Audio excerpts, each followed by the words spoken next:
አሁን ደግሞ ታርቀናል።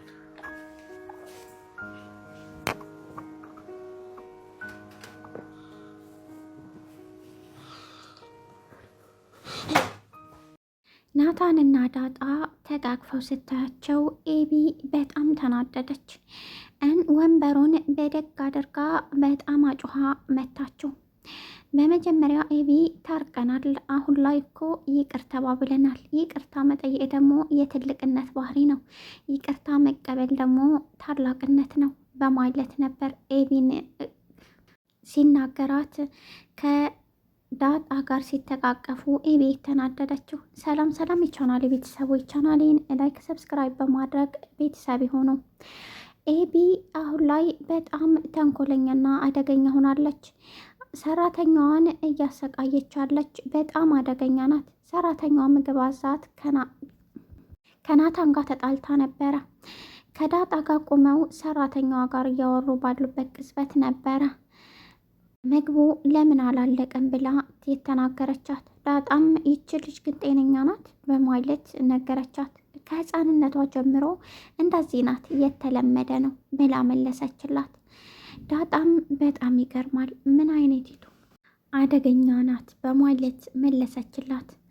በስተመጨረሻ ኤቢ የሰራችው ተንኮል የተሳካላት ይመስላል። ነገር ግን ናታን የሚያውቀው ብዙ ነገር ስላለ ለዳጣ አሳልፎ የሚሰጣት አይመስለኝም። የኤቢ ተንኮል ከቀን ወደ ቀን እየጨመረ ነው። ወርቁን በሙሉ ሰርቃ አልሟዝ ሳይቀር ወርቁን ሰርቃ ዳጣ ነው የሰረቀችው በማለት ለእናቷ ተናገረች። እናቷም አይተሻል በማለት መለሰችላት። አይ አለየሁም፣ ግን ስጠረጥር ወደ መርካቶ ሄዳለች። ስለዚህ እሷ ናት የሰረቀችው። ከናታን ጋር ሄደዋል። እሷ ሌባ ናት ብዬ ተደጋግሜ ነገረች ነበር በማለት ምላሽ ሰጠቻት። ስትሰርቅ አይተሻታል? አይ አላየኋትም፣ ግን እሷ ከዛ ክላስ ስትወጣ በደንብ አይቻታለሁ በማለት ነበር የመለሰችላት። እናትም በጣም ተናዳ ወደ ክላሱ ሄዳ ኮሜድናውን ሳብ አድርጋ ለማየት ሞከረች። ያየችው ነገር ራሷን እስከሚስት ድረስ ማመን አቅቷታል።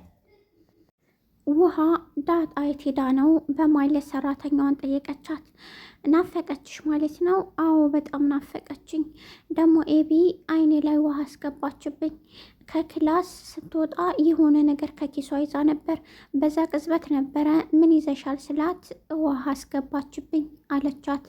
ለሰራተኛዋ አይዞሽ በማለት ምላሽ ሰጠሻት። ዳጣ በማታውቀው ነገርና በእውነት ያለች ምርጥ ልጅ ሆና ያለ፣ ነገር ግን ኤቢ ናታንን ስለምትወደው ብቻ እሷ ላይ ትኩረት ስላደረገ ከእሷ ጋር ስለሚጫወት ቀንታ ነበረ ይህንን ሁሉ ያደረገችው። ኤቢ ያንን ሁላ ወርቅ እየደብቀው ነው። ግራ የሚያጋባው ይሄ ነው። ምናልባች ዳጣ ክላስ ሂዳ ዳጣ ክላስ አስቀምጣ እንደገና ሰረቀች ልትል ነው እንጂ ባዶ እጇን እጅና እግሯን ይዛ ከናታን ጋር እንደሄደች ናታን በአይኑ በብረቱ አይቷል። እንደገና ደግሞ መጽሐፍ የገዛው ከገዛ ብሩ ነው። እጇ ላይ ምንም አይነት ሳንቲም ሆነ ምንም አይነት ወረቀት እንኳን እንደሌለ በደንብ ያውቃል። ይህንን አላሰበችም ይሆን ወይስ ለዚህም ተዘጋጅታበት ዳጣ ክላስ አስቀምጣ ነገ ልትሸጠው አስቀምጠው ነው ብላ አስባ? እናንተ ምን ትላላችሁ? የኤቢ ተንኮል ከቀን ወደ ቀን እየጨመረ ነው። እናትየዋ ደግሞ 2 ልጆች ናቸው ያሏት፣ በውድና በጣም የምትሳሳላቸው ውሃና ኤቢ። ውሃ በጣም ደግና ስነ ስርዓት ያላት ጨዋ ናት። ነገር ግን ኤቢ ከልጅነቷ ጀምሮ ባህሪዋ ከማንም ጋር የማይግባባ በጣም አደገኛ ናት። ናታን ለራሱ ቤተሰቦቿ ምርጥ ቤተሰቦች ስለሆኑ ነው እንጂ በጣም ባለጌና በጣም የምታስጠላ ልጅ ናት በማለት ከዳጣ ጋር መንገድ እየሄዱ ሲያወሩ ነበር። ዳጣ ጋር እየተሯሯጡ ደስ የሚል ጊዜ ሲያሳልፉ ናታን እንዲህ አላት፣ ነፃነትሽ በጣም ነው ደስ የሚለው፣ ነፃ ሰው ነሽ በማለት ምላሽ ሰጣት። እሷም አዎ ምናልባች ደደብ ወይም የማላቅ ሴት ስለሆንኩ ይሆናል በማለት ምላሽ ሰጠችው። ያ እንኳ አይደለም፣ ነገር ግን ጎዳና ላይ እንዲህ አይነት ቆንጆ ሴት የሚያወጣ ከሆነ እኛም ጎዳና ማደግ ነበረብን በማለት ምላሽ ሰጣት። ኧረ ተው እንደዚህ አይነት ነገር አታሳፍረኝ አለችው።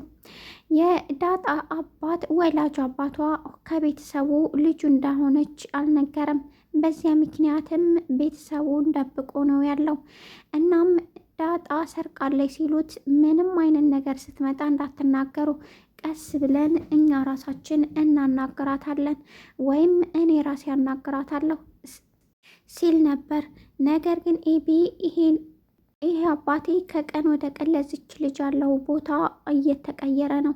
ስለዚህ መጠርጠር አለብሽ እናቴ እያለች ሁል ጊዜ እናቷን ክፉ ነገር እንድትጠረጥር የምታደርገው ኤቢ ናት።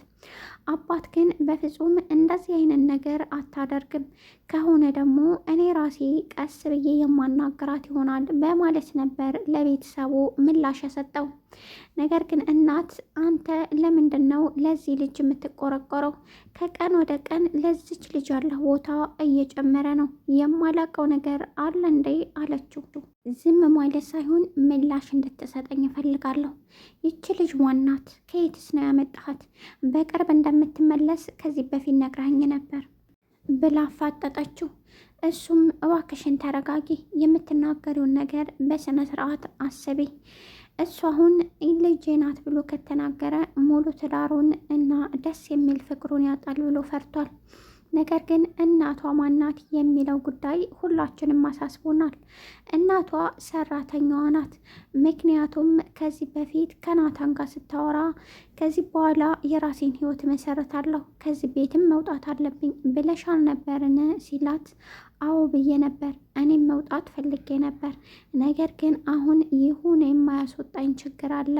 እናም ትንሽ መቆየት እፈልጋለሁ። አሁን መውጣቱ እቅድ የለኝም፣ እቅዴንም ትቼዋለሁ በማለት ነበር ለናታን የመለሰችለት። ናታንም ግራ ገባው። ለምንድን ነው እንደዚህ የሆነው አላት። አሁን ላይ መውጣት አልፈለኩም፣ ለጊዜው ይሄ ነው ብዬ ልነግርህ አልችልም ብላው ነበረ። ስለዚህ አሁን ላይ የተጠራጠረችው ነገር አለ። ውስጧም የነገራት አንድ ነገር አለ። እናት አይደለች? ከዚህ በፊትም እንዳያችሁት ዳጣን ስታቅፋት ጠረንሽ በጣም ነው የሚጣፍጠው ብላውት ነበር። ዳጣም አንቺም ጠረንሽ በጣም ይጣፍጣል ተባብለው ነበር። እናም አሁን የማትወጣበት ምክንያት ምናልባች ዳጣ የኔ ልጅ ናት ብላ ስለምታስብ ይሆናል ብዬ የኔ ግምት ነው። ደግሞም ይሄ ነው እውነት ባይሆንም የሆነ የተጠራጠርኩን ነገር ይሄ ነው። እናንተስ ምን ትላላችሁ? በስተመጨረሻ አሁን ላይ ውሃ በጣም ወዳታለች ዳጣን። ነገር ግን ቤተሰቡ የተረበሸበት ትልቅ ምክንያት አለ። አሁን ላይ ሰርቃለች የሚለው ጉዳይ ነው። አመሰግናለሁ።